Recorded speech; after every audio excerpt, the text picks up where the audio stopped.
గ్రామీణ ప్రాంతాల్లో మనకు కనిపించేటటువంటి పథకాలు చాలా ఉన్నాయి.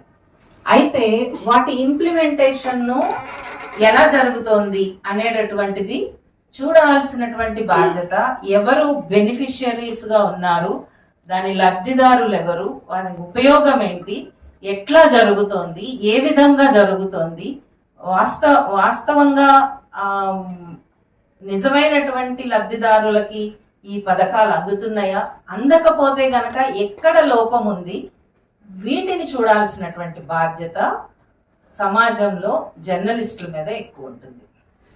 మనకి అది లేకపోతే ఏమవుతుంది అని అంటే చాలా సార్లు పైపైన చూసుకుని వెళ్ళేటటువంటి దాంట్లో అవుతుంది.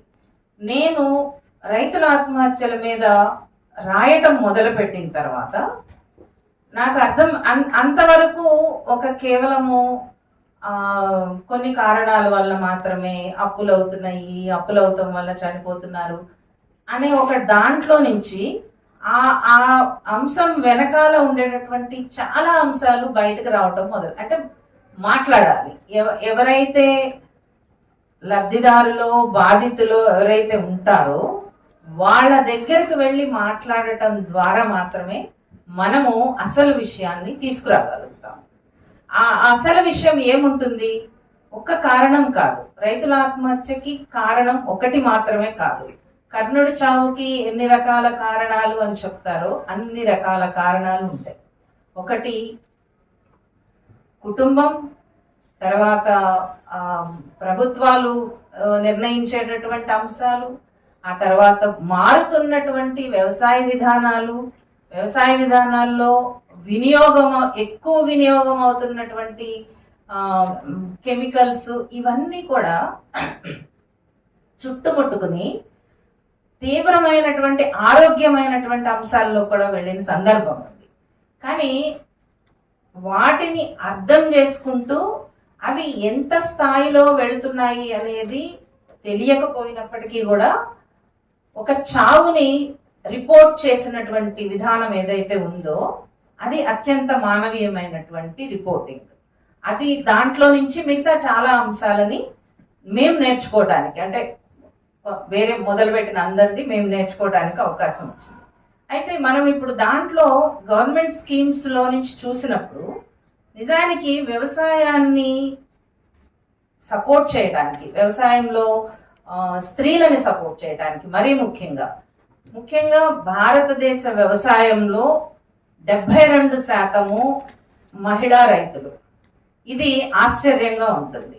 ఒకసారి ప్రెస్ క్లబ్ లో ఒక జర్నలిస్ట్ మిత్రుడే మాట్లాడుతూ ఉన్నప్పుడు ఇదే విషయం చెప్తూ ఉన్నప్పుడు అసలు ఆడవాళ్ళు వ్యవసాయం చేయరు అని చెప్పి ఒక మాట అనేశాడు. అంటే చాలా సులభం అనడం అనేటటువంటిది. అట్లా ఎందుకు ఆడవాళ్ళు వ్యవసాయం చేస్తారు అని అంటే, ఆడవాళ్ళు వ్యవసాయం చేయరండి, ఆడవాళ్ళు సపోర్టింగ్ రోల్. ఎవరైతే భూమి ఎవరి పేరు మీద అయితే ఉంటుందో వాళ్లే వ్యవసాయదారులు, ఎవరైతే నాగలి దున్నుతారో వాళ్లే వ్యవసాయదారులు, ఎవరైతే ట్రాక్టర్ దున్నగలుగుతారో వాళ్లే వ్యవసాయదారులు అనేటటువంటి ఇది చాలా మందికి ఉండేటటువంటి అభిప్రాయం. బహుశా మీకు కూడా ఉండుండొచ్చు, నేను తప్పు పట్టట్లేదు దాన్ని. కానీ వాస్తవం గణాంకాలు వేరే చూపిస్తున్నాయి. 72% మంది వ్యవసాయంలో ఆడవాళ్ళు ఉన్నారు. ఆడవాళ్ళు వ్యవసాయంలోకి లేకుండా వ్యవసాయం అనేది జరగదు. కేవలము నాగలి దున్నటమో ట్రాక్టర్ దున్నటమో వ్యవసాయం కాదు. ఎంత శ్రమ చేస్తున్నారు, ఏ శ్రమ చేస్తున్నారు, ఎట్లాంటి శ్రమ చేస్తున్నారు, విత్తనాలు దాచటం కానీ, నేలను చదును చేయటం కానీ, దాన్ని ఒక పద్ధతిలో, అంటే వ్యవసాయం అనేది ఒక పద్ధతి ప్రకారం వెళ్లాల్సింది, కార్తెల ప్రకారం వెళ్లాల్సింది, ఎకలాజికల్ గా బ్యాలెన్స్ చేసుకుంటూ వీటన్నిటినీ కూడా బ్యాలెన్స్ చేసేది స్త్రీలు. బహుశా అందరూ వ్యవసాయ కుటుంబాల నుంచే వచ్చి ఉంటారని అనుకుంటున్నారు. దాదాపు తెలంగాణ సమాజము మెజారిటీ భాగం వ్యవసాయంతో అనుబంధం ఉన్నటువంటి కుటుంబాలే. ఆ కుటుంబాల నుంచి వచ్చినటువంటి వాళ్ళకి స్త్రీలు ఎంత పని చేస్తారు అనేటటువంటిది అర్థమవుతుంది. మనకి 2009లో ఇచ్చినటువంటి ఒక రిపోర్ట్ ప్రకారము, ఎంఎస్ స్వామినాథన్ ఇచ్చిన రిపోర్ట్ ప్రకారము వ్యవసాయంలో రైతు అనేటటువంటి నిర్వచనం మారింది. మనం అది అర్థం చేసుకోవాలి. వ్యవసాయంలో రైతుకి కేవలం పురుషులు మాత్రమే కాదు. వ్యవసాయంలో రైతు అనంటే వ్యవసాయ అనుబంధిత రంగాలలో పనిచేసేటటువంటి ప్రతి వ్యక్తి కూడా రైతు కిందకే వస్తారు. ముఖ్యంగా స్త్రీలు రైతులు అని చెప్పి గుర్తించినటువంటి కమిషన్ స్వామినాథన్ కమిషన్. ఇది మనకు తెలిసి ఉండకపోతే ఏమవుతుంది అనంటే మనము రిపోర్ట్ చేసేటటువంటి దాంట్లో రైతులుగా మహిళల్ని గుర్తించాం. ఈ గుర్తించకపోవటం వల్ల ఏమవుతుంది అని అంటే ఆ క్రమంలో వచ్చేటటువంటి స్కీమ్స్ అంటే కమిషన్లకి ఎప్పుడైతే కేంద్ర ప్రభుత్వాలు ఒక కమిషన్ వేసి దానికి ఒక వ్యవస్థ పరమైనటువంటి రూపం ఇచ్చినప్పుడు అవి కింద వరకు ప్రవహిస్తూనే ఉంటుంది, దాని పని నడుస్తూ ఉంటుంది. అందుకనే ఒక మహిళల్ని వ్యవసాయంలో సపోర్ట్ చేయటం కోసము పథకం వచ్చింది, అగ్రికల్చరల్ సపోర్ట్ కోసం అని. దాని పేరు మహిళా కిసాన్ సశక్తికరణ్ పరియోజన అనేది ఉంది, MKSP అని అంటారు. ఈ ఉద్దేశం ఏంటంటే ఉమెన్ ఫార్మర్స్ అంటే మహిళా రైతుల శక్తి సామర్థ్యాలను పెంచటం, ప్రావీణ్యతను పెంచటము, వాళ్ళకి ట్రైనింగ్స్ ఇవ్వటము, అట్లానే సుస్థిర వ్యవసాయంలో వాళ్ళకి అవసరమైనటువంటి వ్యవస్థాపూర్వకమైన మద్దతు వ్యవస్థల్ని కల్పించడం.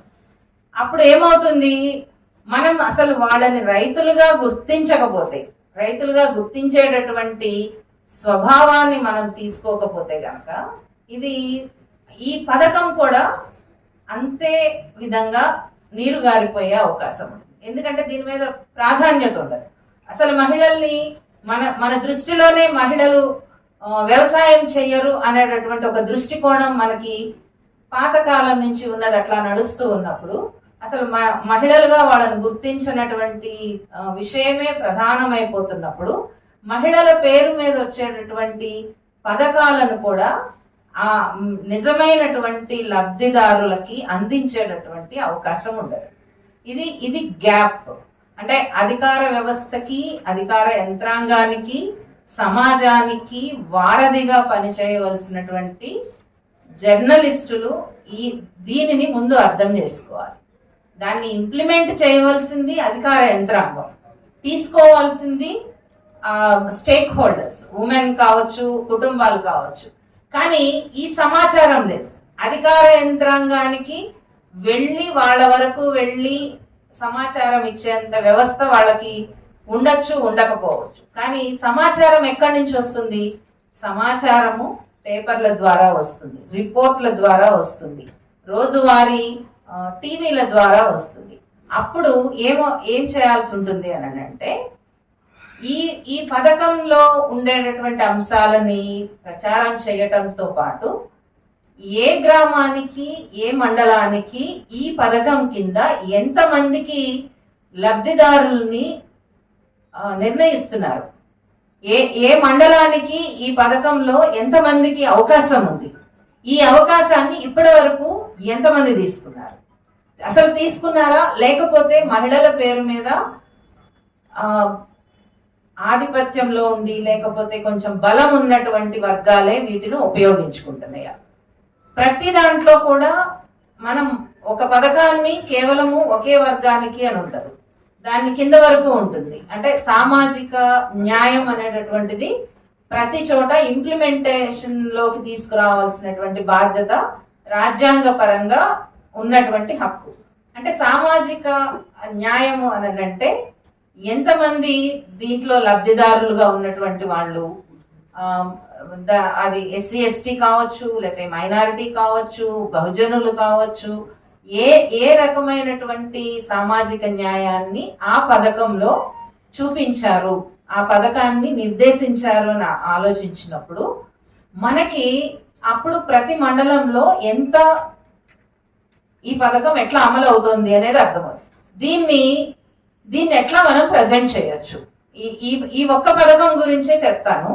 ఈ ఒక్క పథకాన్ని మనం ఇంప్లిమెంటేషన్ లోకి ఎలా జరుగుతోంది అని చెప్పి చెయ్యాలి అని అంటే మొట్టమొదట అసలు ఈ రాష్ట్రానికి ఈ పథకం కింద ఎంత బడ్జెట్ వచ్చింది, ఎంత బడ్జెట్ ని ఎన్ని మండలాలకి ఎన్ని జిల్లాలకి అప్లై చేశారు, ప్రతి జిల్లాకి కూడా ఈ పథకం ఉన్నదా, ఉంటే గనక ఎంత మంది లబ్ధిదారులు, ఇది కేవలం మహిళల కోసమే, మహిళల్లో ఏ వర్గం ఏ సామాజిక వర్గానికి ఎంత ఉపయోగం జరిగింది, ఇన్ని డీటెయిల్స్ మనం తీసుకోవడానికి మనకి చాలా అవకాశాలు ఉన్నాయి. డిస్ట్రిక్ట్ అగ్రికల్చరల్ ఆఫీస్కి వెళ్ళినా ఈ సమాచారం దొరుకుతుంది. మీరు జిల్లా కేంద్రంలోనే ఉన్నారు కాబట్టి తెలిసే అవకాశం ఉంటుంది. మరీ ముఖ్యంగా ఈ జిల్లాకు ఉండేటటువంటి ఒక ప్రత్యేకత ఏంటంటే, మొత్తం ఈ జిల్లాలోని మహిళలే సుస్థిర వ్యవసాయంలో విత్తనాల జ్ఞానంలో ప్రపంచాన్ని ఆకర్షించినటువంటి జిల్లా ఇది. అంటే వ్యవసాయం అంటే కేవలం నీళ్లు, వరి అనేటటువంటి పంటలే కాకుండా వ్యవసాయం అంటే చిరుధాన్యాలు అని చెప్పి పరిచయం చేసినటువంటి జిల్లా ఈ జిల్లా. మీకు అందరికి తెలిసే ఉంటుంది, జహీరాబాద్ ప్రాంతంలో అక్కడ ఉండేటటువంటి మహిళలు సంఘాలుగా ఏర్పడి ఎంత పని చేస్తున్నారు అనేటటువంటిది, ఎంత అంటే ప్రపంచమంతా జహీరాబాద్ వైపు చూస్తున్నటువంటి సందర్భాన్ని కూడా మనం గమనించాం. అంటే వాళ్ళు చాలా చెప్తారు ఎంత పని ఉంటుంది వ్యవసాయంలో అనేటటువంటిది. ఆ మహిళల మాటలు వింటే గనక, ఆ మహిళల అనుభవాలని మనం రికార్డ్ చేయగలిగితే గనక జర్నలిస్టులుగా, ఎంత ఆహార భద్రతకి కీలకంగా, మొత్తము ఒక జిల్లాకనే కాదు మొత్తం ఒక దేశానికి సంబంధించినటువంటి ఆహార భద్రతకి కీలకంగా ఉన్నటువంటి వ్యక్తులు చిన్న సన్నకారు మహిళా రైతులు. అందుకనే గణాంకాల్లో 72% మహిళలు ఉన్నారు. ఆ గణాంకాలకి ఇక్కడ వాస్తవంగా ఏం కనిపిస్తోంది అనేటటువంటి దానికి ఆ గ్యాప్ ని పూరించడానికి, ఆ గ్యాప్ ని అర్థం చేసుకోవడానికి జర్నలిస్టులు చేసేటటువంటి పని సమాచారం అందించడం ద్వారా చాలా కీలకమైనటువంటి విషయం. ఇంకో దానికి వెళితే అదే దానికి అనుబంధంగా ఉన్నది మెటర్నల్ హెల్త్ న్యూట్రిషన్ మీద కూడా ప్రభుత్వం వైపు నుంచి ఒక పథకం ఉంది. ఇది జననీ సురక్ష యోజన అంటారు. ఇది అంటే మహిళలు గర్భధారణ సమయంలో తీసుకోవాల్సినటువంటి జాగ్రత్తలు, ఎందుకు తీసుకోవాలి, ఎందుకు ఆరోగ్యవంతమైనటువంటి ఆహారాన్ని తీసుకోవాలి మహిళలు అనేటటువంటి దాన్ని వివరించేటటువంటిది. ఎందుకు ఈ పథకం ఎందుకు వచ్చి ఉంటుంది ఆలోచించండి. జననీ సురక్ష యోజన అనేటటువంటి పథకం ఎందుకు వచ్చింది అని అంటే, మన దేశంలో గర్భిణీ సమయంలో చనిపోతున్నటువంటి మహిళల సంఖ్య చాలా ఎక్కువ ఉన్నది. గర్భిణీ ప్రసవం సమయంలో చనిపోతున్నటువంటి పిల్లల సంఖ్య చాలా ఎక్కువ ఉన్నది. దీనికి ప్రధానమైనటువంటి కారణం రక్తహీనత, సరైనటువంటి ఆహారం లేకపోవటం. ఈ రక్తహీనత, సరైనటువంటి ఆహారం లేకపోవటం అనేటటువంటిది కుటుంబ వ్యవస్థలో, సామాజిక వ్యవస్థలో ఉంది. ఎందుకనంటే స్త్రీలకి మన సమాజము, మనం ఒప్పుకున్నా ఒప్పుకోకపోయినా, స్త్రీలకి పెద్దగా తినకపోయినా పర్లేదు, వాళ్ళు ఎంత చాకరీ చేసినా పర్లేదు, వాళ్ళు చెయ్యాల్సిందే అనేటటువంటి నిర్దేశిస్తున్నటువంటి సమాజం. దాంట్లో మనం ఉంటామా లేదా వేరే విషయం, మనం ఉండకపోవచ్చు. కానీ ఇప్పటికీ కూడా స్త్రీలకి చాలా తక్కువ ఆహారాన్ని అందించేటటువంటి కుటుంబాలు ఉన్నాయి.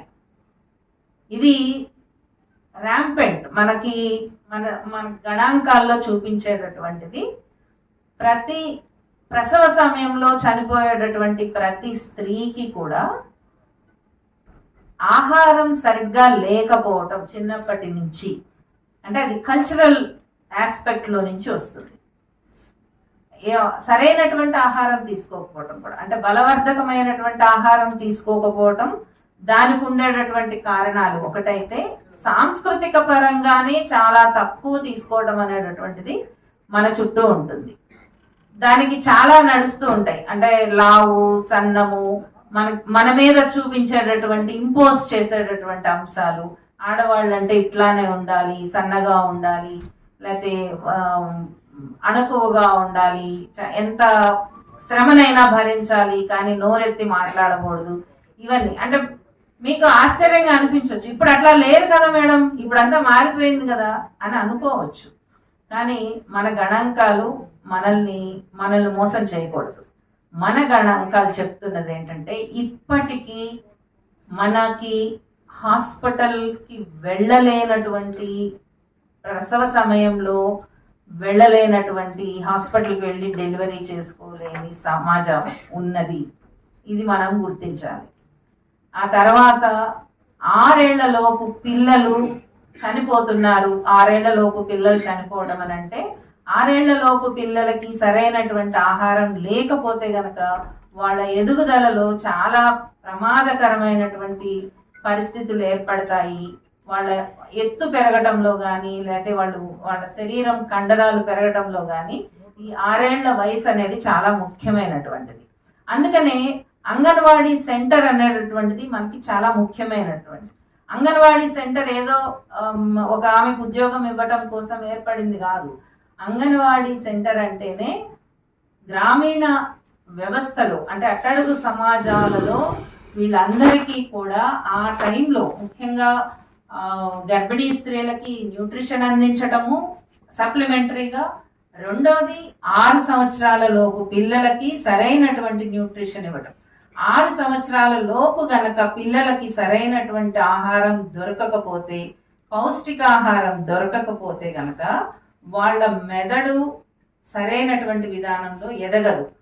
అందుకనే అంగన్వాడీ సెంటర్ ఎలా పనిచేస్తోంది అని చెప్పి ఒక దృష్టి పెట్టడం అనేటటువంటిది చాలా ముఖ్యమైనటువంటి విషయం. అంగన్వాడీ సెంటర్కి ఏం ఫుడ్ వస్తుంది, ఎట్లాంటి ఫుడ్ వస్తుంది, అక్కడ అవకతవకలు జరుగుతున్నాయా, సరిగ్గా అందుతున్నాయా, అందట్లేదా, ఇవ్వాల్సినటువంటి ట్రైనింగ్ ఇస్తున్నారా, ఆ డిపార్ట్మెంట్స్ ఎట్లా పనిచేస్తున్నాయి అనేటటువంటి కూడా ఇలాంటి పథకాల్లో చాలా భాగం ఉంది. అంటే వీటిని కేవలం లేకపోతే అంతవరకే అవుతుంది. కానీ అసలు ఆ పథకం వెనకాల ఉండేటటువంటి సామాజిక కోణాలని, ఆర్థిక కోణాలని, సాంస్కృతిక కోణాలని మనం అర్థం చేసుకుంటున్నప్పుడు అవి మన సామాజిక జీవితంలో మరీ ముఖ్యంగా తెలంగాణ లాంటి కొత్త రాష్ట్రంలో ఈ పథకాల అమలు అనేటటువంటిది ఆ నిర్మాణానికి అంటే తెలంగాణ సమాజ నిర్మాణంలో అంగన్వాడీ సెంటర్ అనేటటువంటిది చాలా కీలకమైనటువంటి వ్యవస్థ. ఎప్పుడైతే పిల్లలు ఆరోగ్యంగా పెరుగుతారో, ఏ రకమైనటువంటి జెండర్ బయాస్ లేకుండా అంటే ఆడ మగ ట్రాన్స్జెండర్ అనేటటువంటి బయాస్ లేకుండా పెరుగుతారో ఆ సమాజము ఆరోగ్యంగా పెరిగే అవకాశం ఉంటుంది. ఎప్పుడైతే ఆ సమాజంలో ఒక భాగము అసలు ఏ అవకాశాలు లేకుండా అసలు ఆరోగ్యపరంగా కూడా చాలా తక్కువ శక్తిని అందే విధంగా ఉంటే గనక మనం భవిష్యత్తుని ఊహించుకోలేం ఎట్లా ఉంటుంది అనేటటువంటిది. అంటే ఇంత కష్టపడి ఒక ఉద్యమం ద్వారా సాకారం చేసుకున్నటువంటి రాష్ట్రాన్ని బలంగా నిలబెట్టుకోవాలి అని అంటే ఒక బలమైనటువంటి వ్యవస్థ, మానవ వ్యవస్థ అవసరం. మానవ వ్యవస్థకి పునాది పిల్లలే, ఆ స్త్రీలు. ఆ స్త్రీలని రక్షించుకోవాల్సినటువంటి అవసరం ఉంటుంది. రక్షించుకోవడం అంటే ఇళ్లలో కూర్చోబెట్టడం కాదు. ఆ స్త్రీలు తమకుండేటటువంటి ప్రతి ఒక్క సామాజిక జీవితంలో పూర్తి స్థాయిలో నిలబడేటట్టు, పని చేయగలిగేటట్టు, తమకు నచ్చినటువంటి రంగాల్లో ముందుకు వెళ్ళేటట్టు పనిచేయడం. దానికి చాలా పని చేయాలి. స్కూల్ వ్యవస్థ దగ్గర నుంచి, కుటుంబాల దగ్గర నుంచి జర్నలిస్టుల వరకు ప్రతి ఒక్కళ్ళం పనిచేయాల్సిందే. పని చేయకపోతే కుదరదు. అంటే ఎప్పుడైతే ఇక్కడ స్త్రీలు ఒక ధైర్యంగా అవకాశాలను అందిపుచ్చుకోగలుగుతారో, ఎక్కడైతే స్వేచ్ఛగా మాట్లాడగలుగుతారో, ఎక్కడైతే వాళ్ళకు ఉండేటటువంటి జ్ఞానాన్ని చూపించగలుగుతారో, పెంచుకోగలుగుతారో అక్కడ స్త్రీల మీద అత్యాచారాలు తగ్గుతాయి. ఎప్పుడైతే స్త్రీల మీద అత్యాచారాలు తగ్గుతాయో అది ఒక మంచి సమాజానికి మార్పుకి మనము ఒక ఉదాహరణగా తీసుకోవచ్చు. దాదాపు తెలంగాణ ఇప్పుడున్నటువంటి పరిస్థితుల్లో మనము ఒక ప్రమాదకరమైనటువంటి పరిస్థితిలో ఉన్నాం.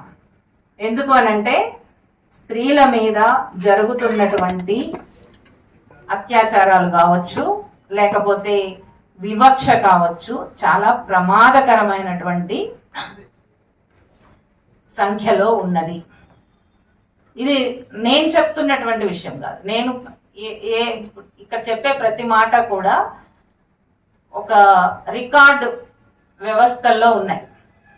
మన పోలీస్ స్టేషన్కి వెళితే ప్రతి ఒక్క రికార్డ్ అవుతుంది మనకి. వాళ్ళు ఎన్సిఆర్బి అని చెప్పి ఒకటి పంపిస్తారు, నేషనల్ క్రైమ్ రికార్డ్స్ బ్యూరో అని పంపిస్తారు. ప్రతి పోలీస్ స్టేషన్కి లేకపోతే ప్రతి పోలీస్ స్టేషన్లో రికార్డ్ అయినటువంటి ప్రతి అంశాన్ని విశ్లేషించి ఏ విషయం దేని కిందకు వస్తుంది అని చెప్పి డేటాని సెగ్రిగేట్ చేసి పంపిస్తూ ఉంటారు. ఇది నేషనల్ క్రైమ్ రికార్డ్స్ బ్యూరో ప్రకారము తెలంగాణ ప్రమాదకరమైనటువంటి స్థాయిలో ఉంది స్త్రీల రక్షణకు సంబంధించినటువంటి దాంట్లో. అయితే దీనికి ఏం చేయాల్సి ఉంటుంది? ఉన్నది కానీ ఉన్నది అని చెప్పి దాన్ని అట్లా వదిలేయలేము, దాన్ని మార్చుకోవాలి. దాన్ని మార్చాలి అని అంటే ఎన్ని రకాలైనటువంటి ప్రయత్నాలు చేయాల్సి ఉంటుంది. కేవలం పథకాలు అమలవడంతో పాటు మనకి వాటిని ఒక సరైనటువంటి దిశానిర్దేశం చేసేటటువంటి వ్యవస్థలు కూడా అవసరం అవుతుంది. అంటే ఇప్పుడు మన విద్యా విధానం ఉంది అని అంటే విద్యా విధానంలో జెండర్ ఈక్వాలిటీ గురించి తప్పనిసరిగా ఒక పాఠ్యాంశం కూడా కాదు, జెండర్ సెన్సిటైజేషను, జెండర్ ఈక్వాలిటీ అనేటటువంటిది మన విద్యా విధానంలో భాగంగా ఉండాలి. అది ఎట్లా జరుగుతోంది? స్కూల్స్ కావచ్చు, లేకపోతే కాలేజెస్ కావచ్చు. 10 ఏళ్ల క్రితము ఒక జెండర్ సెన్సిటైజేషన్ కోసం ఒక టెక్స్ట్ బుక్ వచ్చింది తెలంగాణ రాష్ట్రంలో. బహుశా అట్లాంటి టెక్స్ట్ బుక్ రావడం తెలంగాణనే మొత్తం దేశంలోనే ఫస్ట్ అయి ఉండొచ్చు అని అనుకుంటున్నాను నేను, కానీ చెక్ చేసుకుంటాను. కానీ ఆ టెక్స్ట్ బుక్ మొత్తం కాలేజీ లెవెల్లో విద్యార్థులకి ఒక జెండర్ని ఎట్లా అర్థం చేసుకోవాలి, జెండర్ సెన్సిటివిటీని ఎట్లా అర్థం చేసుకోవాలి, జెండర్ ఈక్వాలిటీని ఎట్లా అర్థం చేసుకోవాలి, అసలు సమానత్వం అనేటటువంటి భావాన్ని ఎట్లా అర్థం చేసుకోవాలని చూపించినటువంటి పుస్తకం అది. దాంట్లో వ్యవసాయం దగ్గర నుంచి ఉద్యోగాల వరకు కూడా, రాష్ట్ర కేంద్ర ప్రభుత్వ ఉద్యోగాల వరకు కూడా ఏ నిష్పత్తిలో స్త్రీలు ఉండాల్సిన అవసరం ఉన్నది అని చర్చించిన పుస్తకము. అట్లానే మన చుట్టూ ఉండేటటువంటి మనం మాట్లాడుకునేటటువంటి వాటిల్లో కూడా ఎంత జెండర్ వివక్ష పనిచేస్తుంది. చాలా అలవోకగా ఎట్లా అనేస్తారు అని అంటే ఎవ్వరికి ఏ రకమైనటువంటి కనీసపాటి సిగ్గు కానీ ఏముండదు బూతులు మాట్లాడేటప్పుడు. అది పాఠశాలల్లో చాలా ఎక్కువ కనిపిస్తుంది ఈ మధ్యకాలంలో, రోడ్ల మీద కనిపిస్తుంది. ఇది ఏమాత్రం ఆరోగ్యకరమైనటువంటి విషయం కాదు. అంటే మేము మాట్లాడేస్తాం ఏం పర్లేదని అనుకోవద్దు. మీతో పాటు మీరంటే నేను మిమ్మల్ని వ్యక్తిగతంగా అంటలేదు, మామూలుగా సమాజంలో చెప్తున్నా. ఎవరైనా సరే అంటే ఒక స్త్రీలని అవమానకరంగా, స్త్రీలను కావచ్చు లేకపోతే ఇతర సమూహాలను కావచ్చు, అవమానకరంగా హేళనగా మాట్లాడే ఏ సమాజం కూడా సేఫ్గా ఉండే పరిస్థితి ఉండదు. అంటే మనం బయట మాట్లాడిందే అది మన ఇంట్లోకి కూడా వస్తుంది ఖచ్చితంగా. అంటే మనం ఎంత రక్షణని బయట సమాజానికి చూపిస్తున్నామో, అంటే రక్షణ అంటే మనం ఎంత వివక్షను చూపిస్తామో అదే వివక్ష మన కుటుంబంలో ఉండేటటువంటి స్త్రీలు అనుభవిస్తారు. ఆ తర్వాత బయట ప్రపంచంలోకి వచ్చినప్పుడు అదే వివక్షను కూడా వాళ్ళు కూడా ఫేస్ చేయాల్సి ఉంటుంది. అంటే ఇది వ్యక్తి మార్చగలిగేది కాదు, ఒక వ్యక్తి మార్చగలిగేది కాదు, అట్లా అని చెప్పి మార్చలేని విషయం కూడా కాదు.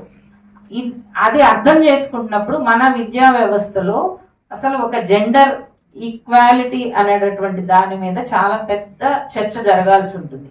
ఎప్పుడైతే స్త్రీలకి విద్య వస్తుందో తమ పేరు మీద ఉండేటటువంటి చట్టాలను తెలుసుకోవటానికి అవకాశం ఉంటుంది. పథకాలను తెలుసుకోవడానికి వాళ్ళే చదివి తెలుసుకునేటటువంటి అవకాశం ఉంటుంది. అందుకనే మనకి సావిత్రిబాయి పూలే అంత ముఖ్యమైనటువంటి విషయం. తర్వాత ఎకనామిక్ ఎంపవర్మెంట్ గురించి కూడా కేంద్ర ప్రభుత్వం వైపు నుంచి కొన్ని పథకాలు ఉన్నాయి. అవి మీకు నేను తర్వాత ఇస్తాను. వీటిల్లో ముఖ్యమైనటువంటి ఏంటంటే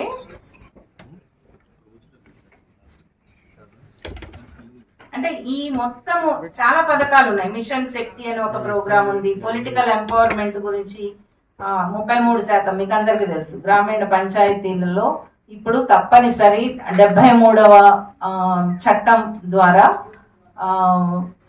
పంచాయతీల్లో స్త్రీలు రావటం అనేటటువంటిది మొదలైంది. దాదాపు ఇప్పటికీ 3 దశాబ్దాలు పైగా అయింది.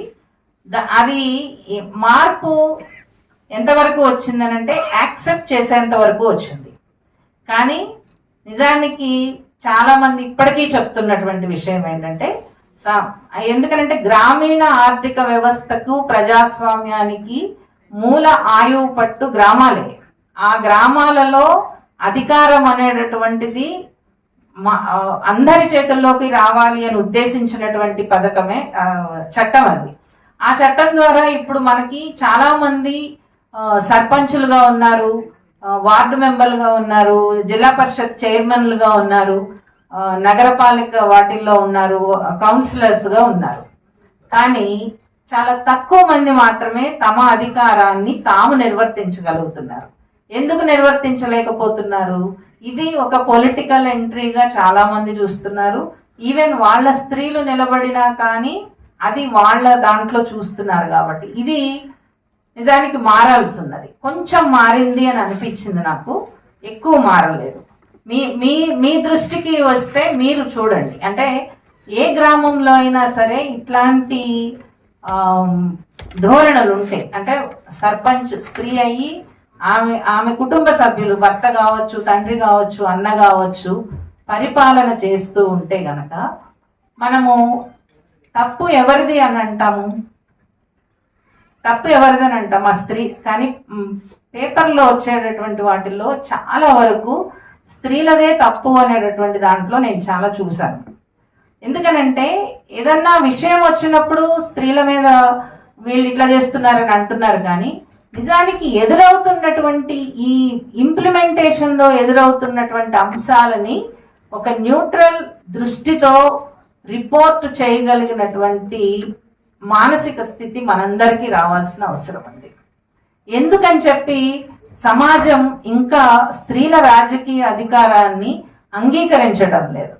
ఎందుకని చెప్పి స్త్రీలకి ఒక హక్కుగా వచ్చినటువంటి అధికారాన్ని ఆ స్త్రీ యొక్క కుటుంబ సభ్యులు మాత్రమే ఎందుకు నిర్ణయిస్తున్నారు? ఇది గనక మనము ఛాలెంజ్ చేయగలిగితే గనక, రిపోర్టర్స్గా మనం ఛాలెంజ్ చేయగలిగితే గనక దాని ఫలితము నెక్స్ట్ జనరేషన్స్ అర్థం చేసుకోవటానికి ఉంటుంది.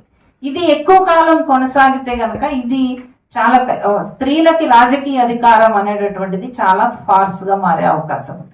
ఎప్పుడైతే గ్రామీణ స్థాయిలో సర్పంచుల చేతిలో ఉంటే ఈ పథకాలన్నీ అమలు అనేటటువంటిది, అంటే గ్రామీణ స్థాయిలో అమలు చేయాలనంటే సర్పంచ్ అనేటటువంటి వాళ్ళు చాలా కీలకమైనటువంటి వ్యక్తులు. ఒక స్త్రీకి సంపూర్ణమైనటువంటి తను కూర్చున్నటువంటి సీట్లో అవకాశం ఉంటే గనక నిజానికి చాలా మందితో కూర్చుని దాన్ని నిర్ణయించడానికి అవకాశం ఉంటుంది. అంటే ఒక ఉమ్మడి నిర్ణయం తీసుకోవటానికి. కానీ ప్రస్తుతం ఉన్నటువంటి పరిస్థితుల్లో అది లేదు. ఆ రకమైనటువంటి నిర్ణయం లేకపోవటం వలన అసలు గ్రామానికి ఏ పథకం అలాట్ అయింది అనేటటువంటిది తెలిసే అవకాశం కూడా లేకుండా పోతుంది. ఇది తప్పనిసరిగా మారాల్సినటువంటి అవసరం ఉన్నది. ఒక్క ఉదాహరణ చెప్పి నేను ముగిస్తాను వీటిని. మనము ఏదన్నా ఒక హాస్పిటల్కి వెళ్ళినప్పుడు, మనకు ఆరోగ్యం బాగాలేక మనం ఒక హాస్పిటల్కి వెళ్తాం. వెళ్ళినప్పుడు మనం ఒక డాక్టర్ని చూడాలనుకుంటాం. అది స్త్రీ అయినా పురుషుడైనా ఒక డాక్టర్ మనకి సంబంధించినటువంటి, సపోజ్ హార్ట్ అనేది అందరికీ చాలా ముఖ్యం కదా. ఒక హార్ట్ ప్రాబ్లంతో మనం హాస్పిటల్కి వెళ్తాం. అక్కడ డాక్టరు ఒక స్త్రీ ఉందనుకుందాం, కానీ ఆ స్త్రీ స్థానంలో ఆ స్త్రీ భాగస్వామి కానీ ఆ స్త్రీ కుటుంబ సభ్యులు, వాళ్ళు డాక్టర్స్ కాదు, వాళ్ళు వచ్చి మేము వైద్యం చేస్తామంటే మీరు చేయించుకుంటారా?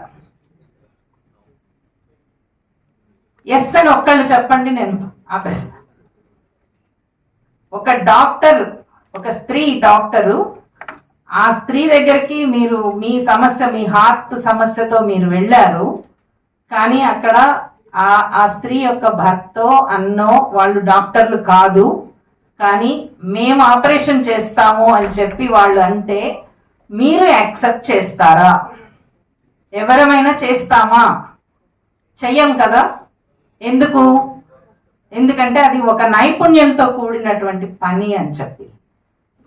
రాజకీయం కూడా ఒక నైపుణ్యంతో చేయాల్సినటువంటి పని. రాజకీయం అంటే అల్లాటప్ప విషయం కాదు. రాజకీయం అంటే ఇన్ని రకాలైనటువంటి అంశాలని గ్రామ స్థాయిలో, రాష్ట్ర స్థాయిలో, కేంద్ర స్థాయిలో అంటే ఆ స్థాయిలో చేసేవాళ్ళు అర్థం చేయాల్సినటువంటి పని. కాబట్టి ఈరోజు గ్రామీణ స్థాయిలో చట్టం వచ్చింది, సులభంగా రాలేదు. చట్టం కోసం దాదాపు 2 దశాబ్దాలు కృషి చేశాం. ఈ 73వ అమెండ్మెంట్ రావటం కోసం, 74వ అమెండ్మెంట్ రావటం కోసం చాలా సుదీర్ఘమైనటువంటి చర్చ ఉంది. చాలా దాని మీద పాలసీ పరంగా ఎన్నో చర్చలు జరిగాయి. అంతకు ముందు ఉన్నటువంటి సిస్టమ్స్ అన్నిటినీ తీసి 73, 74 రావటానికి కృషి చేసిన చాలా మంది ఉన్నారు. కానీ వాస్తవ రూపంలోకి వచ్చేటప్పటికి చిన్నపాటి రాజకీయ అధికారాన్ని కూడా వాడకుండా, చెయ్యకుండా చేస్తున్నటువంటి మన కుటుంబ వ్యవస్థ ఏదైతే ఉందో, మన సామాజిక వ్యవస్థ ఏదైతే ఉందో అది మారాల్సినటువంటి అవసరం ఉంది. అది మారకపోతే గనక మన సమాజము ఇంకా ఇంకా ఇంకా హ్యూమన్ ఇండెక్స్లో, అంటే ప్రపంచ దేశాలతో పోల్చి చూసుకుంటే చాలా చివరి స్థాయిలో ఉంటుంది. జెండర్ ఈక్వాలిటీలో కానీ, జెండర్ ఇంప్లిమెంటేషన్లో కానీ, జెండర్ సెన్సిటివిటీలో కానీ. ఇది మారాలి అని అంటే చాలా పని చేయాల్సి ఉంటుంది. ఒకటి, మనం వ్యక్తిగత స్థాయిలో మన కుటుంబంలో మన పిల్లల్ని ఈక్వల్గా పెంచడంతో పాటు మన మగ పిల్లల్ని కూడా, ముఖ్యంగా మన మగ పిల్లల్ని మీరు జెండర్ ఇన్సెన్సిటివ్గా ఉండడానికి వీల్లేదు, మీరు అత్యాచారం చేసే వ్యక్తిగా ఉండడానికి వీల్లేదు, మీరు ఒక రేప్ చేసేటటువంటి వ్యక్తిగా ఉండడానికి వీల్లేదు, మీరు ఒక మంచి మగ మనిషిగా ఉండాలి అని అంటే అలవర్చుకోవాల్సినటువంటి అంశాలు చాలా ఉంటాయి అని చెప్పాల్సి ఉంటుంది. వీటన్నిటికీ మూలం, వీటన్ని జరగాలి అని అంటే చేయాల్సిన పని చాలా ఉంది. మరీ ముఖ్యంగా జర్నలిస్టులుగా మన మీద చాలా ఉంటుంది. జెండర్ ఈక్వాలిటీ కోసం పని చేయడము అనేది కేవలం ఒక పథకం గురించి రాయడము, లేకపోతే అది ఒక్కటే కాదు. జెండర్ ఈక్వాలిటీ గురించి చాలా ఆలోచించాల్సి ఉంటుంది, మనం అర్థం చేసుకోవాల్సి ఉంటుంది. ఎప్పుడైతే జెండర్ ఈక్వల్ సొసైటీ వస్తుందో అప్పుడు తప్పనిసరిగా మన దేశం కూడా సోషల్ ఇండెక్స్లో చాలా టాప్ ప్రయారిటీలోకి వెళ్ళే అవకాశం ఉంటుంది. లేకపోతే ఇంకొక 100 ఏళ్ళైనా కానీ మన స్థానము చాలా కిందనే ఉంటుంది. నేను మొదటి స్థాయిలోకి వెళ్ళాలని చెప్పి నేను కోరుకుంటున్నాను. మీరందరూ కూడా కోరుకుంటారని చెప్పి నేను భావిస్తూ నాకు ఈ అవకాశం ఇచ్చినందుకు thank you.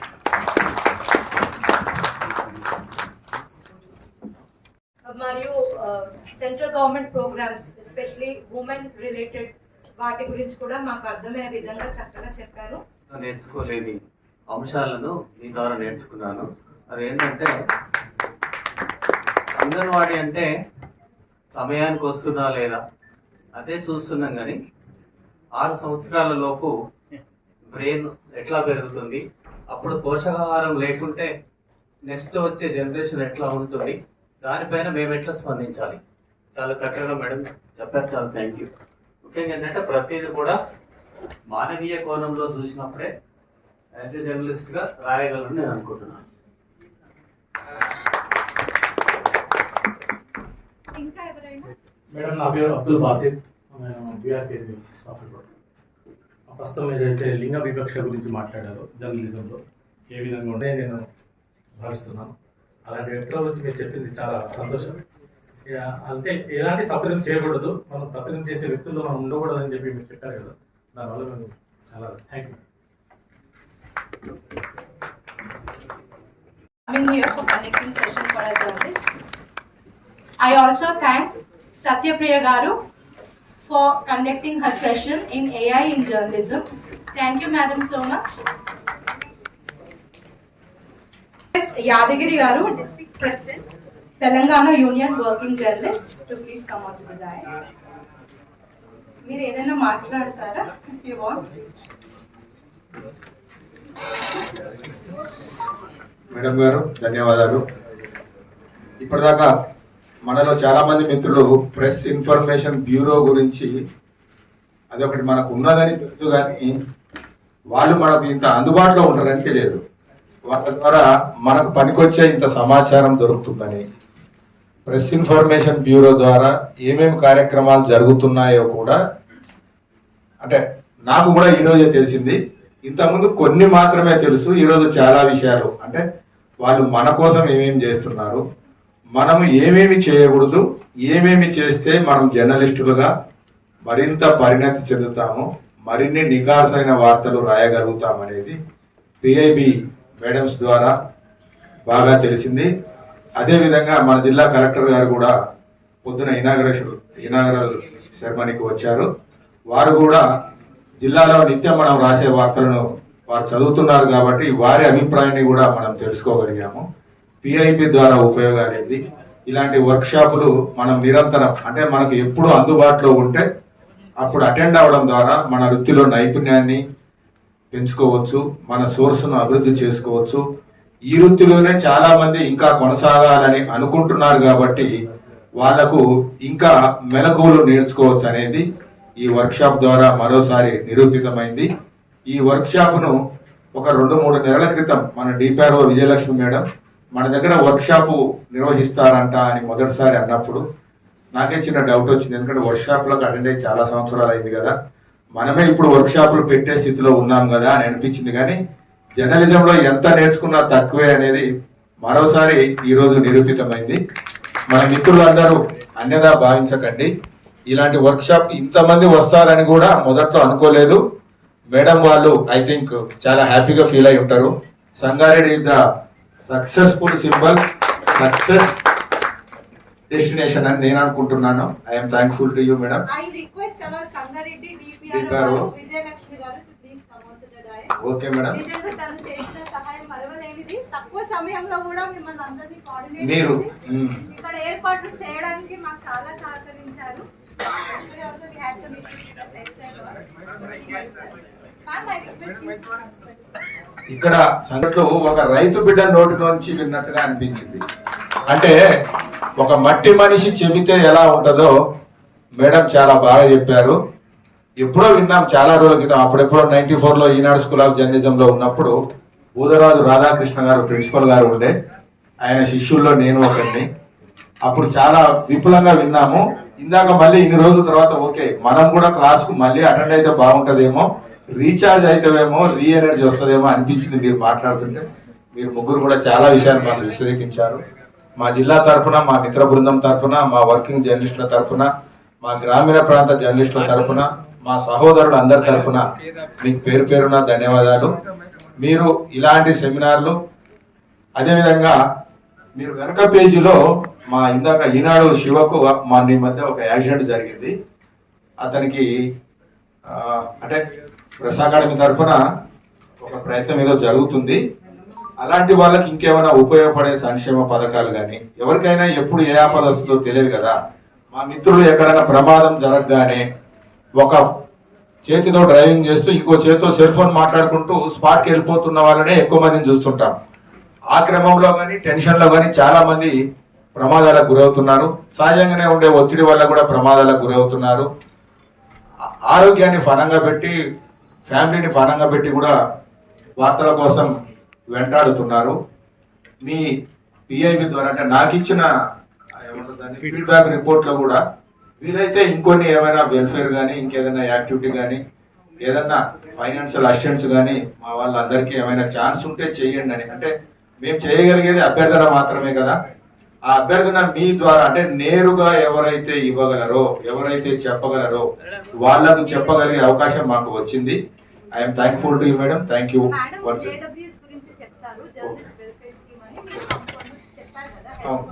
Okay madam. Thank you madam. నమస్తే అండి. ఇందాక మీరు చెప్పినట్టు press information bureau also implements అ scheme called journalist welfare scheme. దీంట్లో ఇన్ ద సెన్స్ కి they give financial assistance about ₹5 lakhs to a person who has died in the line of duty, and certain serious injuries are also concerned, because of which injuries the sole breadwinner, being the journalist, their family is not able to survive, and who has died in the line of duty.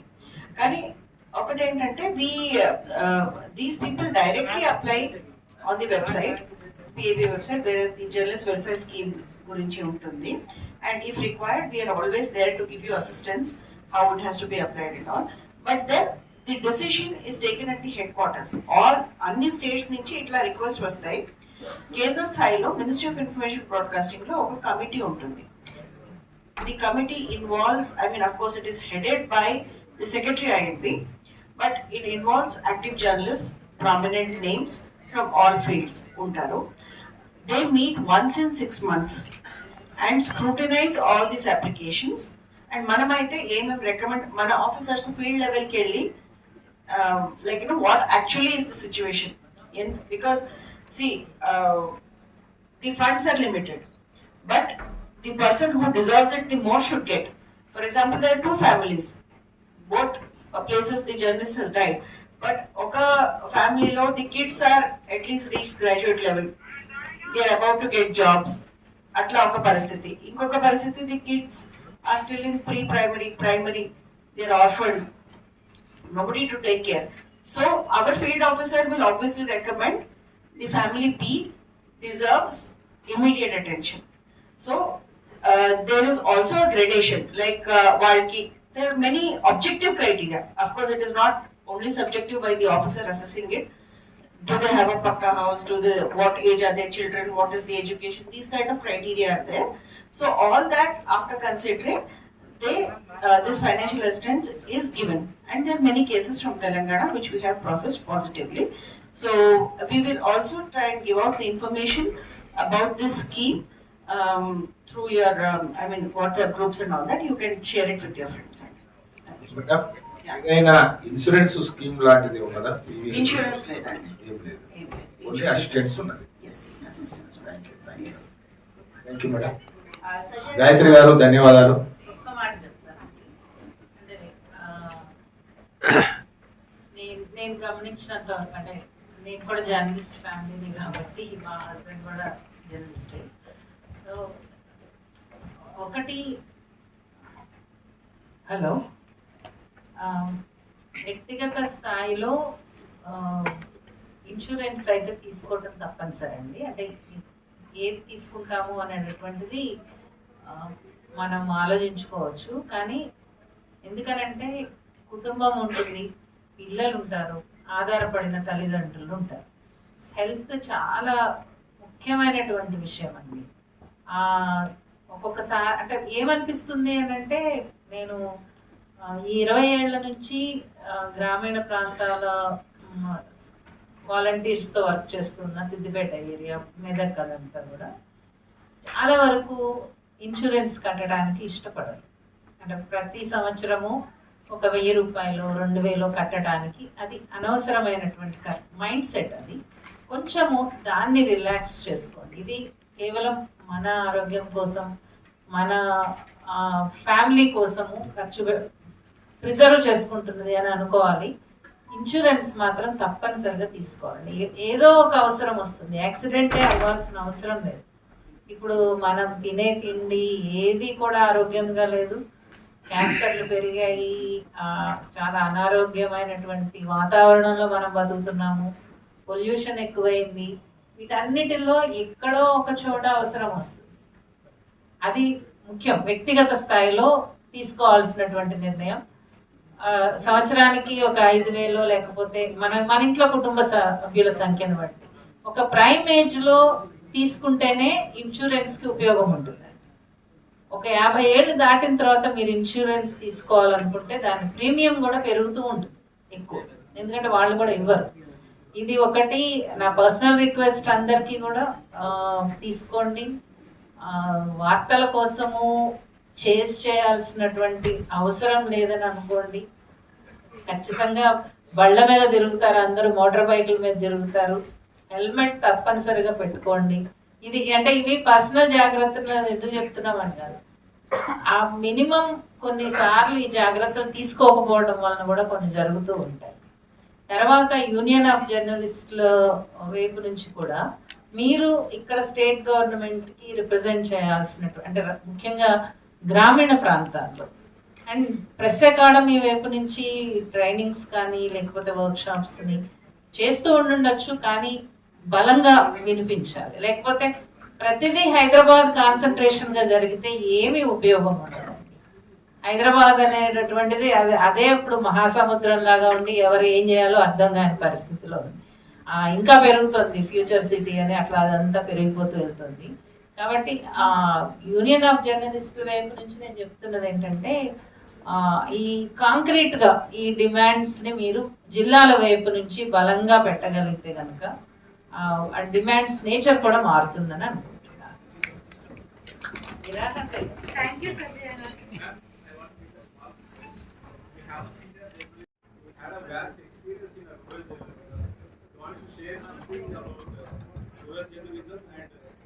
Digital divide and AI challenges in what Kalvasar garu, please come on stage. Ma'am, will you please Okay, Balaprasad garu. Mike, mouse. వెళ్ళండి stage పైకి వెళ్ళండి. అవి group లో share చేస్తే అందరికి use చేస్తాం. పంపించాను TPR గారికి. ఇన్ కోర్స్ ఆఫ్ ఒక 5-10 మినిట్స్ లో మీకు షేర్ చేస్తాను. థాంక్యూ. After the session. నమస్తే. శృతి పాటిల్ మేడం గారికి, గాయత్రి గారికి, ప్రోగ్రామ్ ఆర్గనైజేషన్ కృతజ్ఞతలు. అయితే మన జర్నలిస్ట్ మిత్రులు కూడా అందరూ ఏమంటున్నారంటే మేడం, వాళ్ళ అభిప్రాయం ఇది మోర్ ఇంటరాక్టివ్ పెద్ద సెషన్, అంటే డే లాంగ్ సెషన్ ఏఐ పైన, మన ఫ్యాక్ట్ చెకింగ్ పైన ఒక 2-3 రీసోర్స్ పర్సన్ తీసుకుని మోర్ ఇంటరాక్టివ్ ఉండాలి. అంటే ఇమీడియట్ గా వాళ్ళతో దానికి నాకు ఒక ప్రామిస్ కావాలి అందరి నుంచి. అందరు ఉంటారా వన్ హోల్ డే? మన ఎక్స్పీరియన్స్ ఎట్లా అంటే, మధ్యాహ్నం అయ్యాక మీకు మీ స్టోరీస్ ఉంటాయి, మీకు పనులు ఉంటాయి. Nobody stays back after lunch. This has been my experience. So if you promise me that you people will stay, then we can think about it. Yes, sure, madam. అంటే ఆన్లైన్ లో కూడా మీరు అట్లా No, but we prefer to come down in person. ఎందుకంటే that is where the interaction, because otherwise we all can sit in our AC chambers in Hyderabad. Why have we come all the way? That is because, like, we want to see you all in person. This kind of personal interaction is required for us to, like, strengthen that this thing. But we'll keep this in mind, and we can also think of it in the coming days. అలాంటి insurance ప్రతి ఒక్కరికి ఇప్పుడు రాష్ట్ర వ్యాప్తంగా, తెలంగాణ రాష్ట్రంలో కాకుండా ఇతర రాష్ట్రాల్లో వాళ్ళకి ఏదో పారితోషికాలు దొరుకుతున్నాయో అలాంటి పారితోషికం ఇస్తే అలాంటి పరిస్థితి ఉండదు. పరాణజీవులుగా బతకాల్సిన పరిస్థితి కూడా ఉండదని నా రిక్వెస్ట్ మేడం. దాని మీద దృష్టి నేను ప్రత్యేకంగా దీని మీద దృష్టి సారిస్తే మేము చాలా సంతోషం. And I think now we can, is there anybody to give feedback still?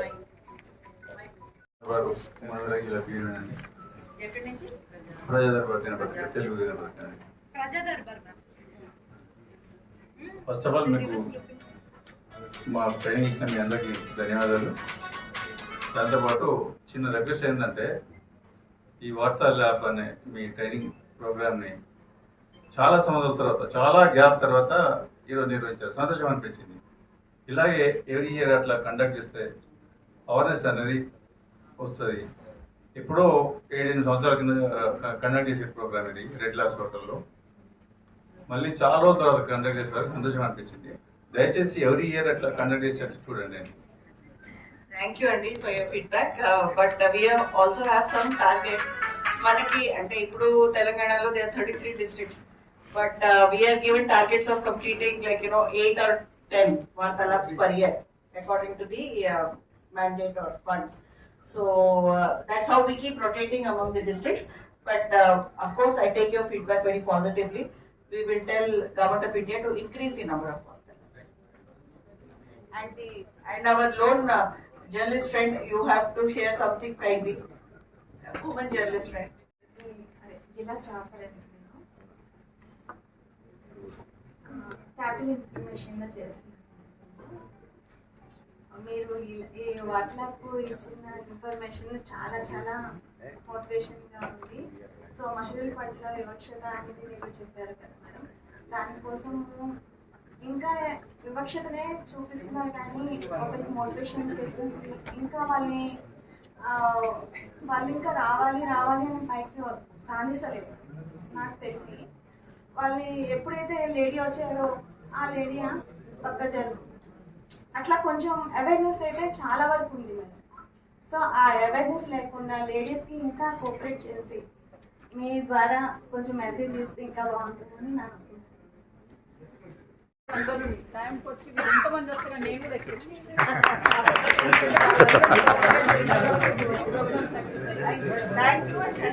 I request Yadagiri garu to please come on. I request District President Telangana Union Working Journalist to hand over shawl to our Additional Director General. So I want one from print and one from electronic media also to please come on to the dais so that we thank our madam. Because all the way ma'am has just come to interact with you.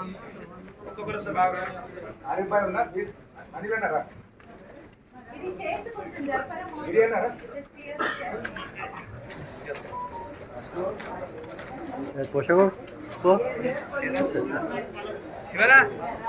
కొండి district స్టాఫర్లు అందరూ. Thank you ma'am for your time and for your advice. Oh, and the all representatives okay, thank you so much. All our union representatives, please come on. Please come to the dais. దయచేసి రండి, అలా ఏం అనుకోవద్దు. మనం అందరం కూడా we are all under one tree. Ma'am, one more photo with all the other people who have joined us. మిగతా union journalist please come for having a pic with them.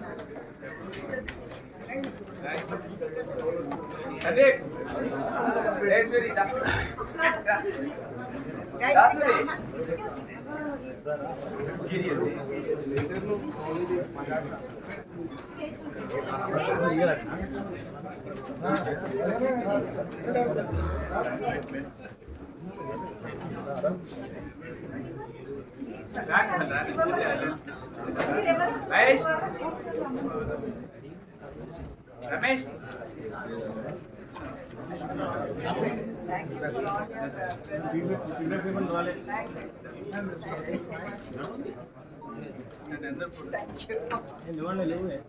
If anybody I missed, please don't mind. Aim ankokunda, you can come on to the dais. Thank you.